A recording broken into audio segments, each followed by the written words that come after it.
नमस्कार दोस्तों। आज की कहानी नेहा की है जो दुर्गा माँ की परम भक्त थी। चलिए हम इस कहानी को शुरू करते हैं। नेहा दुर्गा माँ की बहुत बड़ी भक्त थी। कई बार हमारे जीवन में कुछ ऐसी घटनाएं हो जाती है जो हम सोच भी नहीं पाते। कभी कुछ निगेटिव कुछ पॉजिटिव होते ही रहता है। जीवन तो उतार चढ़ाव का नाम ही है। ऐसा ही हर किसी के साथ होता है। ऐसा ही कुछ नेहा के साथ भी हो रहा था और उसने अपनी माँ की भक्ति के चलते, दुर्गा माँ की भक्ति के चलते उस कठिन परीक्षा को पार कर लिया। आज हम यही कहानी सुनेंगे। नेहा एक मध्यम वर्ग के परिवार की सदस्य थी। यूं कहा जाए कि करता धरता भी थी, क्योंकि जब गृहिणी ही करता धरता होती है तो नेहा का एक छोटा सा परिवार था जिसमें उसके पति, उसके दो बच्चे और दो तीन बच्चे, वह अपने परिवार के साथ खुशी खुशी जीवन में जी रही थी, जिसमें उसे बहुत ज़्यादा धन दौलत की आवश्यकता तो नहीं थी, ना ही बहुत इच्छाएं थी। नेहा अपने पति के साथ खुशहाल जीवन जी रही थी, पर जीवन में कुछ उतार चढ़ाव तो आते ही जाते हैं। नेहा घूमने का प्लान बनाती है अपने तीनों बच्चों और पति के साथ। वहाँ घूमने के लिए कुछ ज़्यादा दूर जाने वाले थे। शहर के अंदर एक खास जगह थी जहाँ मेला हमेशा ही लगा रहता था। अक्सर पूरे दिन, कई बार ऐसी जगह बनाई जाती है जहाँ पूरे दिन मेला लगा रहता है और वहाँ कई दिन सारे लोग आते जाते और घूमते फिरते थे। चीज़ें सस्ती मिलती थी और झूले वगैरह भी थे और बच्चे बहुत आनंदित हो सकते थे, एंजॉय कर सकते थे। और बच्चों को लेकर नेहा वहाँ पहुँची तो वह बहुत भीड़ से भरी हुई जगह थी, क्योंकि शायद कोई त्यौहार चल रहा था। तीनों बच्चों को, नेहा सबसे छोटी, अपने छोटे बेटे को, वह कुछ ज़्यादा एक दूसरे के साथ चल रहे थे, एक दूसरे का हाथ पकड़े खेलते हुए चल रहे थे और बड़े बेटे का हाथ उसने पकड़ा हुआ था। एक दूसरे के साथ चलने के लिए कह रही थी। पता नहीं कहाँ से ध्यान इधर उधर उसका हुआ और कुछ ज़्यादा ही नेहा का ध्यान इधर उधर फ़ोन बजने के चलते हो गया और फ़ोन देखने जाती है तब तक उसके छोटे बेटे का हाथ छूट जाता है और वो भीड़ में भटक जाता है। नेहा जब देखी थी उसका छोटा लड़का आसपास नहीं है तो वो घबरा जाती है। अपने पति को कहती है कि वो छोटे लड़के को ढूंढे और वो आसपास नज़र नहीं आता है। बहुत ही ज़्यादा देर हो रही थी, नेहा घबराहट होती जा रही थी और नेहा को घबराहट होती जा रही थी। वो अपने बच्चों के आसपास चिपका के रखी थी अपने, लेकिन भीड़ में उसका बच्चा कहीं खो ना जाए, इस बात से वो बहुत भयभीत हो रही थी। कहीं कोई बच्चे को उठा ना ले जाए, किडनैप न कर ले, कहीं कोई ऐसा चोट चाट ना लग जाए, ये सोचते हुए बहुत ज़्यादा मन ही मन भगवान को याद कर रही थी, अपनी माँ दुर्गा को याद कर रही थी। माँ दुर्गा के चमत्कार से तो कुछ भी हो सकता है और यही सोच रही थी वो भी। कुछ उसने अनाउंसमेंट वाले सेंटर में पहुंच गई वहाँ, और वहाँ उसने अनाउंसमेंट करवाने वाली थी कि उसका बच्चा खो गई है। लेकिन तभी उसने देखा कि माँ दुर्गा के चमत्कार से उसका बच्चा वहीं बैठा हुआ था।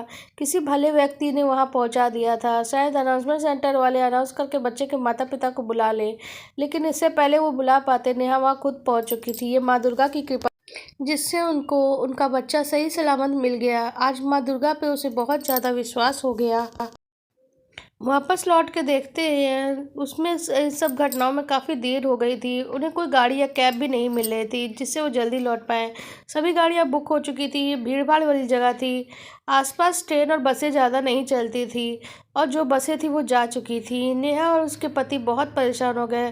फिर से उसने अपनी माँ दुर्गा को याद किया। नेहा माँ दुर्गा से प्रार्थना करने लगी और माँ का नाम बार बार लेके पुकारना शुरू कर दिया।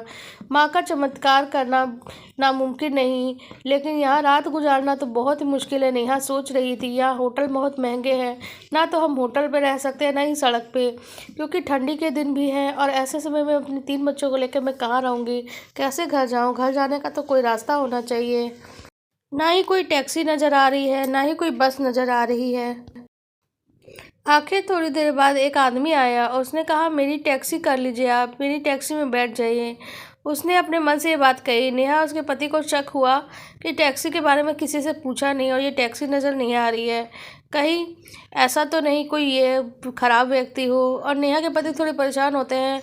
उसके बाद वो व्यक्ति कहता है कि मेरी टैक्सी ख़राब हो गई थी, मैं उसे ले गया था, मेरी तो बहुत पहले एडवांस बुकिंग हो गई थी, लेकिन जब मैं उस व्यक्ति को लेने गया तो टैक्सी ख़राब हो गई। वे व्यक्ति नाराज़ हो गए और उन्होंने दूसरी टैक्सी कर ली और चले गए, मेरी बुकिंग को रद्द कर दिया। मेरे पास इतनी इनकम नहीं है, मैं बहुत परेशान था, लेकिन मेरी टैक्सी अब ठीक हो गई है तो मुझे ग्राहक की ज़रूरत थी और सभी लोग जा चुके हैं लगभग। मुझे लगा शायद ही मुझे ग्राहक मिले। शायद तब तक आप लोग मुझे नज़र आ गए। मुझे लगा शायद कोई ग्राहक है जिसे घर जाना है। टैक्सी वाले ने कहा, तो उसने कहा अपनी टैक्सी तो दिखाओ। और टैक्सी सच में है, वो ख़राब हो चुकी है। तो उसको दिखाने के बाद उसने दिखाया कि हाँ सच में वहाँ है। और टैक्सी ड्राइवर ने अपनी आईडी भी दिखाई, अपना नंबर भी दिया, ताकि नेहा और उसके परिवार वाले निश्चिंत हो सके कि वो सही व्यक्ति है। नेहा के पति ने जब उसके घर का पता बताया तो टैक्सी उन लोगों को घर के सामने ही छोड़ दिया। फिर टैक्सी वाले को उसने पैसे दिए, टैक्सी वाला चला गया। टैक्सी वाले का जो नाम और नंबर नोट कराया था, जो उसके कार्ड में था, नेहा ने उस नंबर को देखा तो बहुत चक्की हो गई, क्योंकि उस व्यक्ति का नाम दुर्गा दास था। वो अपनी माँ दुर्गा को धन्यवाद करने लगी, क्योंकि माँ दुर्गा किसी न किसी रूप में आके हमेशा ही मदद करती है। आज ही उन्होंने मेरी मदद कर दी, और वो माँ दुर्गा ही थी, जरूर रूप बदल के आई थी जो मेरी मदद कर रही थी। आज नेहा बहुत खुश थी, क्योंकि माँ दुर्गा के चमत्कार से उसके पति, बच्चे, परिवार के साथ आज उसे नया जीवन मिल गया। क्योंकि अगर आज वो अपने बच्चे को खो देती तो शायद पूरी ज़िंदगी टूट के रह जाती। उसके बाद भी बहुत मुसीबत का सामना किया, लेकिन मुसीबत को दूर करने वाली माँ दुर्गा उसके साथ थी। वैसे भी कहते हैं दुर्गा माँ दुर्गति दूर कर देती है, और नेहा को पूरा विश्वास था कि माँ दुर्गा का जब भी वो नाम लेगी, कोई भी मुसीबत उससे दूर भाग जाएगी। आपको अब मेरी कहानी कैसी लगती है कमेंट सेक्शन में ज़रूर बताइएगा। अगर आपको मेरा चैनल पसंद है तो लाइक और सब्सक्राइब कर दीजिएगा।